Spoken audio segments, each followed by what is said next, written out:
Hi there everyone, and welcome to DnD Horror Stories with DnD Doge. What happens when you go from playing some lighthearted Dungeons & Dragons to a darker system like Vampire the Masquerade, but have a dungeon master that goes a bit too much into the dark themes? Well, this next RPG horror story, that's what. To the post. Game Master trying to take over my player character to make it have sex as a prostitute. By a Reddit user, sorry, wrong fandom. I just finished the first session of a new campaign of Vampire the Masquerade as a player. I've never played this game before, and I'm a bit pissed off. The character I created will be a Ventru, a corporate vampire as far as I understand it. He is into politics, and I told the Game Master that he will be ambitious and Machiavellian, who pretends to fight for the right of minorities, while not actually giving a damn. Well, at least it sounds like OP is playing a realistic politician. I also told him that, quote, being a proud American, that my character carries a tiny gun in his suit, for you can't be a true American without a weapon.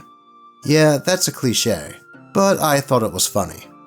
Basically, my character will be a cold-blooded a-hole who only acts according to his interests.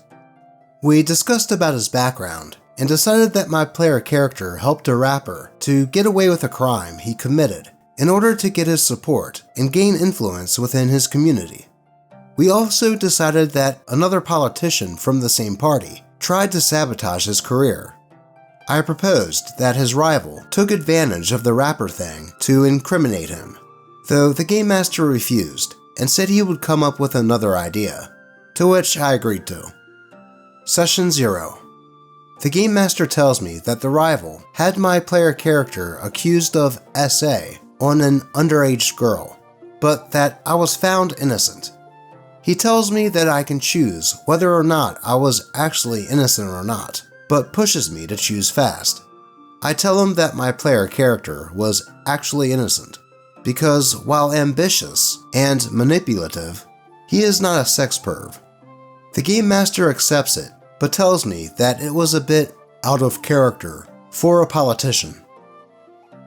Now, I understand that OP doesn't want to play his character that way, but I just have to say, where is the lie? Sessions then actually start.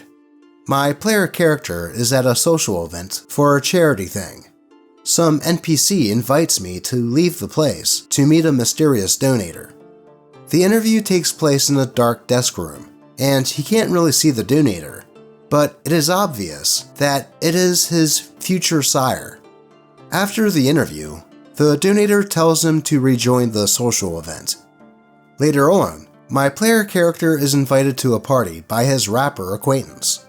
My player character accepts because he wants to maintain the guy into his orbit. The dude offered my player character drugs and prostitutes. My player character accepts the drugs, but refused the prostitute, especially because he is very careful about that kind of thing, since the trial he faced. The Game Master tells me, "You are a corrupt politician. Any politician would go for it," though I still refuse. He then tells me, "Yeah, but this prostitute is especially attractive." I still refuse. Then he tells me, "Maybe you would prefer a male prostitute?" "Absolutely not," I say. He then tells me, "But you have to. Any politician, any man would." So I answer him that if he left me no other choice, my player character would do it, but he refuses, saying that my player character should want to do it, and so should I. I finally say that if I have no obligation to do it, I won't, but that if he wants to play my player character in my place, he can do so as he wishes. He then gives up and tells me that the scene is over, and that my player character can leave the party. As soon as I left, my player character is attacked. I try to reach my gun, but the Game Master says that I can't have it, since it makes no sense that I have it on me right now. Okay, so I have to be a quote sex perv stereotype, but I can't be a gun-obsessed American stereotype. why not? It finally turns out that the quote prostitute was actually my future sire in disguise. That makes no sense to me. First, the Game Master is trying to force my character to stick to a stereotypical sex perv politician. I never said anything suggesting that I was going towards that direction, and make it clear right before the session started. Then, he tries to override my control over my character when I do not behave like he wants. My sire is a bloody Ventru. She could have used a discipline to force my player character to follow her, and I wouldn't have complained. Though he didn't. He wanted me to say that my character willingly followed her. On another level, I don't get why my future sire had to disguise as a prostitute at all, considering that she had me at her mercy a couple of hours earlier when she interviewed me, because she actually really is a rich donator. This Game Master proved generally good on other RPGs we played before, but I feel like he's taking Vampire the Masquerade as an excuse to force his own sex fantasies on the player characters. I'm the only male player at the table, so it seems that he picked me as his proxy, though he briefly used a discipline to force a player character to flirt with an NPC against her sexual orientation, both in-game and in real life. Edit. Thanks for all the replies. I have to add that our group is composed of myself, the Game Master, and 3 ladies. Our previous experience in RPGs was a really light-spirited D&D campaign that he Game Mastered. A few months ago, Game Master asked me to run a Vampire Dark Age campaign, despite the fact I never ran any RPG campaign, nor played any World of Darkness game. I did my research and found the universe interesting, especially for the gothic and political aspects. I started to work on a deliberately non-canon setting, partially because I wanted to avoid being patronized for getting the canon wrong, but who would have respected the ambiance and thematics of the game, as far as I understand it? I thought of some kind of political plot, and tried to bind it to the background of the future player characters that we created way in advance. In particular, with one who should have been amnesiac. I came up with a few ideas that I found would be great for shock value or create great plot twists. Then I remembered that the only thing we played so far was super soft, especially due to the lady's influence. The D&D Game Master was the one who convinced everyone to try Vampire, but I doubted that he really explained the game to the others. I started to doubt that the ladies would really be at ease with some of the dark thematics I came up with, especially the player with the amnesiac player character. I told it to this guy and said that considering that he was a World of Darkness veteran, he should have ran a campaign himself so I could really see how it's done. And then he came up with this. I assisted to the embrace of 2 other player characters. The first one was perfectly okay. The second one had a borderline scene, but it was very brief and didn't go really far. As far as I can judge, the ladies didn't really move from their light-spirited ways so far, so I was surprised when he insisted that my player character had to be a sex perv. I don't think there's any fun in having to play a player character who would have SA'd a teen. Crap, how could anyone? Well, you would be surprised. I read way too many of these stories. Also, I cannot picture myself, a man, describing my player character having sex with a man-controlled NPC in front of female players who never asked for anything of the sort. That's an effing weird situation.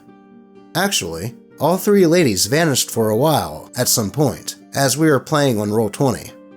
After the scene at the club, the Game Master denied trying to force me into anything, pretending that he was prepared for me refusing to play along, all while being very judgy about it. Thankfully, another player confirmed that he did try to take control of my character.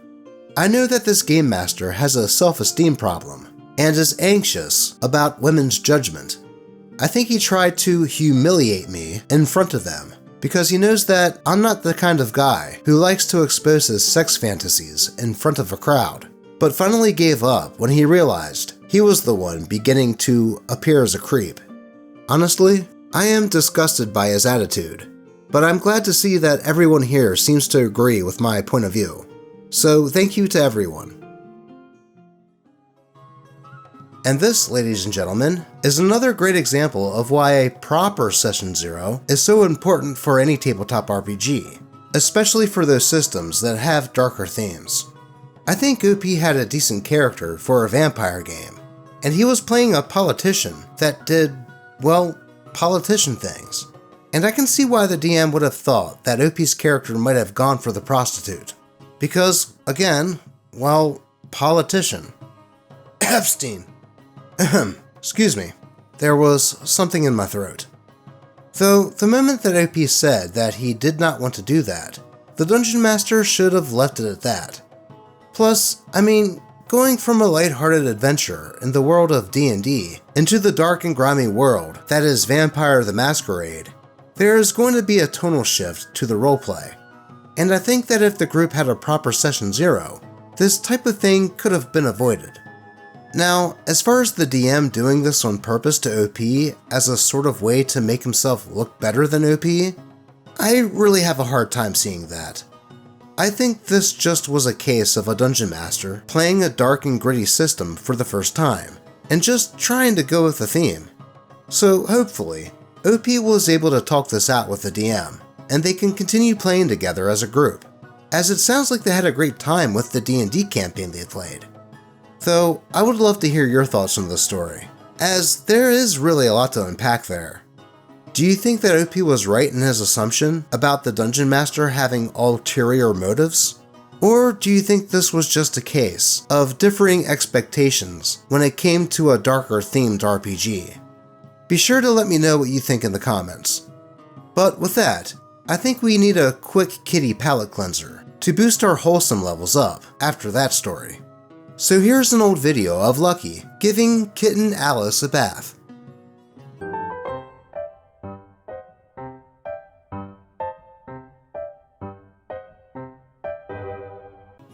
And she still likes getting baths from both Lucky and Nipsey to this day.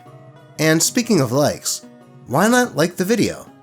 Also, if you would like to help out with the Kitty Treat Fund, I'll have my Ko-fi and Ko-fi links in the description of this video. And I will be sure to read any message you leave if you happen to donate, as long as it follows terms of service, of course. But with our minds cleansed from that last story, let's dive into some more D&D Horror Story cringe, with a tale about a Dungeons & Dragons group that discovers why one of their players hasn't been showing up to game sessions. To the post. Player goes missing from our sessions. Turns out he's in prison. By Reddit user Control-Alt-Sleep. Been sitting on this one for a while, as the group needed time to process. It all started back in 2020. COVID kept us all in our houses, and I had recently gotten back into Dungeons & Dragons, so starting my own online game seemed like a good way to pass some time, and also get comfortable DMing. After reading many of the stories here, I considered that I needed to do at least some vetting of my players before starting a group, and I also encouraged players not to share too many personal details between themselves early on. I had a couple of obviously creepy players want to join, but politely declined and settled on a group of 5. What I didn't know at the time was that I'd let in someone who was incredibly deceptive, though I think at the time I assumed he was privacy conscious. We start the campaign, and everything is going great. We played the first campaign for around 2 years, entirely online, and we had a lot of fun. It isn't until we got to our 4th year, and second campaign as a play group, that we begin to notice something odd. One of the players, who has talked multiple times about having difficulty at home, seems to be missing sessions and disappearing from communications during some periods of time. We muddle through, reorganize sessions, and manage to continue playing. We take a month break for summer, and all agree on a date to start playing again. But this player fails to show up. We try contacting him, but he is offline everywhere we have him as a contact. One of the players is especially worried, as the now missing player had told them that he was feeling suicidal. Thinking the worst, we put our heads together and thought about what do we know about the guy. And this is where it gets tricky. Prior to this, we would mostly talk to each other via Discord, and would refer to each other by our player names, except for me, who would most often be referred to by my first name. Other than player names, we only knew usernames and first names. Fortunately for us, this player happens to have had a username that includes a year, most likely his year of birth, as well as an initial. With that information, as well as a rough idea of profession and whereabouts, we do some digging. We all sat on Discord together, looking for what we can, when I find an article. It includes a picture of a guy, but I don't know what the missing player's face looks like. Only one other person in the group does, so I send it to him and ask him, "Is this him?" The player enthusiastically replies, "Yep, that's him. Where did you find it?" And at this point, I prepare the party. I explain that I have found some news article that explains why the player is missing, that he isn't dead, but that they will likely need some time to process what they are about to hear, as I know I did when I read it. I ask if anyone in the party shared sensitive information with the missing player, and I am relieved when they tell me they did not. I close Roll20 and read the article. Essay warning for the following. The missing player was a tattoo artist, and he had used his quote-unquote fame to manipulate, gaslight, and SA several women. Some once, others multiple times. He had finally been taken to court after years of abuse, and thankfully prosecuted. I don't know the full details of every event, but what I read was enough to know that he was guilty, and clearly did not feel sorry for what he had done. It reflected parts of his characters that we had seen over the last couple of years, and suddenly, everything had this new, horrible context surrounding it. We all took some time to process and discuss, retconned the story to remove his character entirely, removed him from Discord and Roll20, and moved on. Since then, we've had face cams on. We've met in person, and I can say with confidence that what remains of our group is fantastic. Though looking back on things, I wish I had been a little more thorough with my vetting of players. Man, that was some 4chan level investigation to find that player. That had to suck to find out that one of the people that you've been playing Dungeons & Dragons with for years turned out to be a creep. Though I think OP shouldn't be too hard on themselves. I mean, they did do a vetting process, and this dude just kinda slipped through the cracks. I mean, OP isn't psychic, and usually people like that are really good at hiding that type of thing. So I would tell OP to not dwell on that too much. Though it is good to hear that OP and the rest of the players were able to retcon this creep's character out of the game, and continue playing, and even become closer friends after this whole ordeal. And again, I hope that OP doesn't dwell on the fact that they let this player play. I mean, what were they supposed to do? Run an entire background check on all the players for a game of Dungeons & Dragons? But anyway, let's move on to the next story, about a newbie DM doing the right thing when faced with the inevitable that guy. To the post.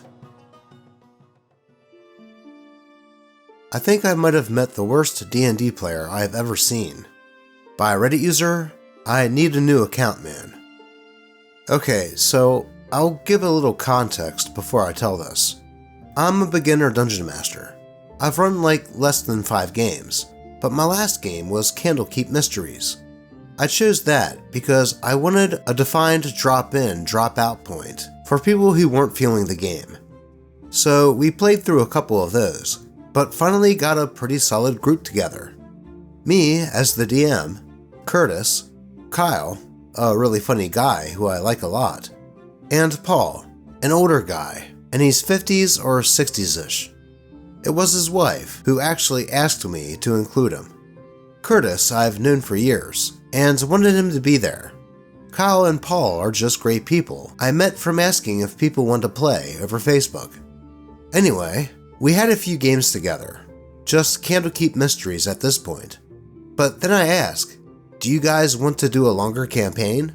Something that would be closer to once a week for a year or so. And they were all like, hell yeah. So I said, we can include another person if you all want.